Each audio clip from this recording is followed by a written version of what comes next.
So a couple of days ago I released a video talking about my initial thoughts on PvZ 3 Evolved, and since then I've kind of changed my opinion, so I wanted to go back and do another video on it. Now before I get into things, I want to mention that I do think this game has a lot of potential, a lot more than what older versions of the game had to offer, but there's things that I want to talk about that I both like and dislike about the game that I would like some tweaks to before the game fully releases. Before I talk about the actual gameplay, I feel like I should cover the plant pass since that was a big conversation in my last video. Now it turns out all the plants that are given in the plant pass can be unlocked just by playing the game, like iceberg lettuce and umbrella leaf. But since that's the case, I don't really see where a £10 price tag really comes from, since I don't see anything in there that really warrants a £10 price. Obviously the PvZ games are no stranger to these really stupid pricing, since obviously PvZ 2 and all its pinatas, and even some of Heroes' things too. But I can't lie, I do think the pricing on the plant pass is just absurd for what they're offering. Now what do I think they should change about this plant pass? First of all, I think it should be halved in its price from £10 to £5. I don't think that's really that bad at all. And I do understand they need to make some money back off this game, so I feel like if they did this it would be more fair, and what I'm about to suggest should make it so it's more worth buying too. First of all, I think there should be more things in there. I think 30 tiers is not enough to really warrant buying it.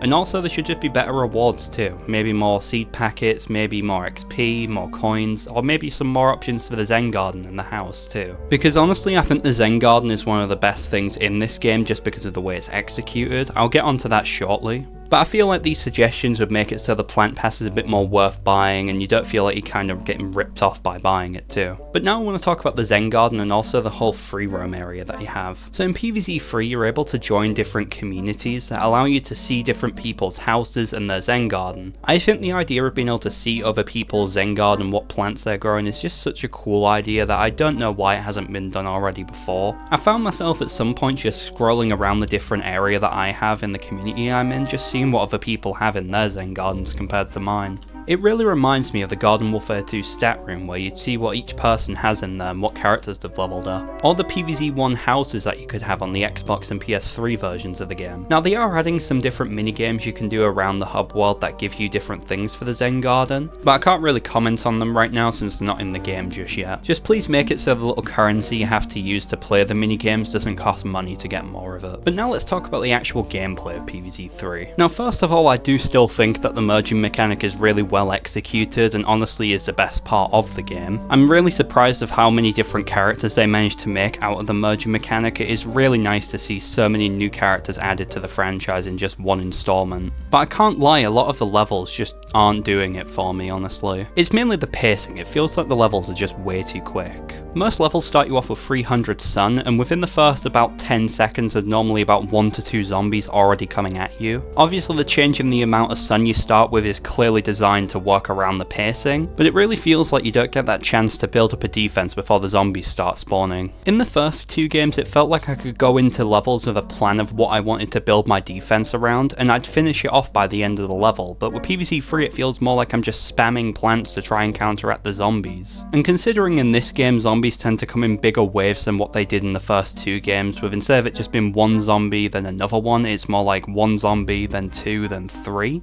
You have to just constantly spam plants on your lawn to get them sorted. It never felt like I was properly building a defense like I was in PvZ 1 or 2. If the zombies were paced out a lot better, it would really feel like you're able to build a defense and then start upgrading that defense as the zombies get stronger throughout a wave. Like the waves don't have proper progression and it just feels like I'm fighting the strongest zombies already at the start before I've even managed to build up a proper defense, so all of my resources are already going into fighting one zombie. Or even multiple zombies, because they like to spam multiple on one lane very early on in levels. Overall, the levels in this game are just really boring and repetitive, with it basically just been the same zombies throughout most levels for like 5, and then they'll switch it up again with one new zombie and then it'll be the same one again. It's so boring to me. At the minute we have access to one of 3 adventures in PvZ 3, with that having 200 levels in it.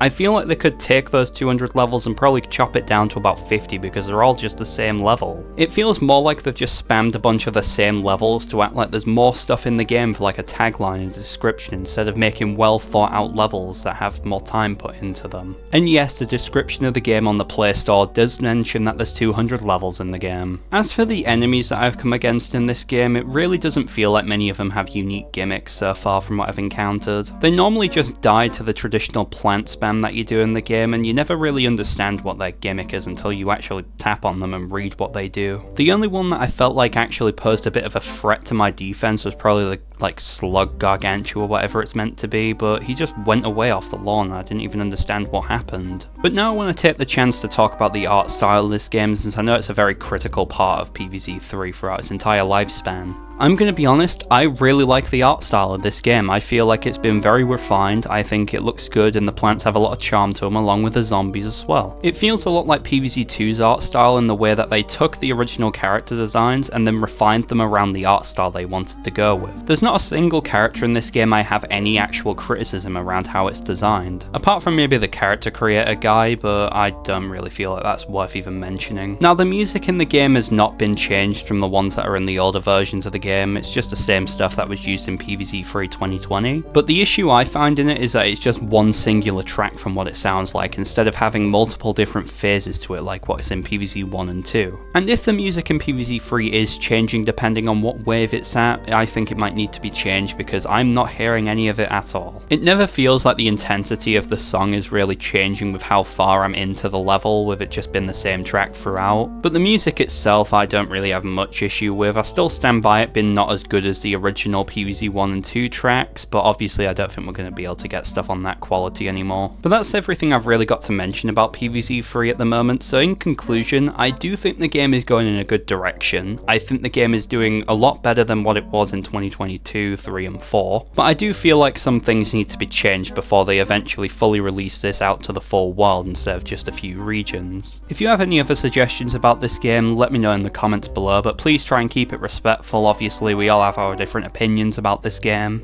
and I know PvZ 3 can kind of start up a lot of heated conversations. But yeah, if you enjoyed this video, feel free to leave a like, maybe subscribe if you want to, and I'll see you all in the next one.